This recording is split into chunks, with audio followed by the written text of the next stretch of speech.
ஆமாம், போர்டு பற்றியா? மலைகளின் இளவரசி கொடைக்கானல் தங்களை அன்புடன் வரவேற்கிறது. என்ன குளு குளுன்னு இருக்கு. நம்ம ஊர்ல வெயில் அடிக்குது, அப்பா வாட்டி வதக்கிடுச்சு. அதுக்கு தான் எல்லாரும் ஊட்டி கொடைக்கானல் அப்படி சொல்லிட்டு லீவுக்கு போய் நல்லா என்ஜாய் பண்றாங்க. வெயில்ல வந்து வீட்டிலேயே கஷ்டப்படாம இந்த மாதிரி குளு குளுன்னு இருக்க இடத்துக்குலாம் போயிட்டு. சரி, இப்படியே இங்கே நின்று பேசினிருந்தா எப்படி? வாங்க சுற்றி பார்க்க போகலாம். சுற்றி பார்க்கறதுக்கு போகிறதுக்கு முன்னாடி முதல்ல ரூம் எடுக்கணும். ரூம் எடுத்து எல்லாரும் குளிச்சுட்டு நல்லா ஃப்ரெஷ் ஆகிட்டு சாப்பிட்டு அப்புறம் சுற்றி பார்க்கறதுக்கு போகலாம்.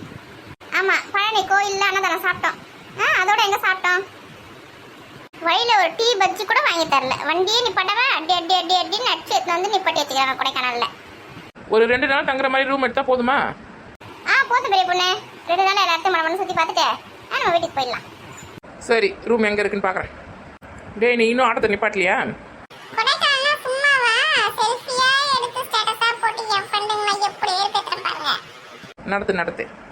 டேய் கிறுக்கு பையா, ரோட்ல ஆடினே இருக்காதடா, போட வண்டியில போயிடுறா. கோமதி அக்கா, இந்த பெட் எவ்வளவு மெத்து இருக்குல்ல? ஆமா ராணி, நைட்டு ஃபுல்லா வண்டியில வந்து முதுகுலாம் வலிக்குது. நல்லா சுகமா இருக்கு இந்த பெட். சின்ன பசங்களாம் அங்கே குளிச்சு ரெடி ஆகி ஊர் சுத்த கிளம்பிடுச்சிங்க. இங்கே பார்த்தியா 2 பேரும் எப்படி உல்லாசமாக படுத்துன்னு இருக்காங்க. 2 பேரும் ஹனிமூன் வந்திருக்க மாதிரி. சீக்கிரம் எழுந்துங்க, குளிச்சிட்டு ரெடி ஆகுங்க, சாப்பிட்டு கிளம்பலாம்.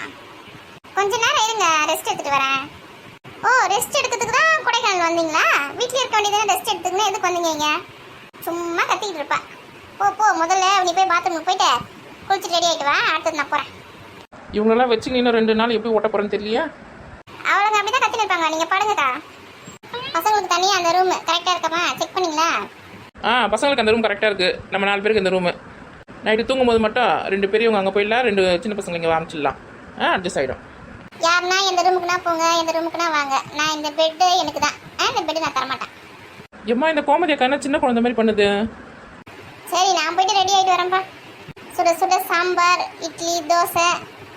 இந்த குளு கிளைமேட்டுக்கு சூப்பராக இருக்கும். ஒரு வெட்ட வேண்டியது தான். திங்கிறதுக்குனே அவதரிச்ச ஒரு ஜென்மம் இது.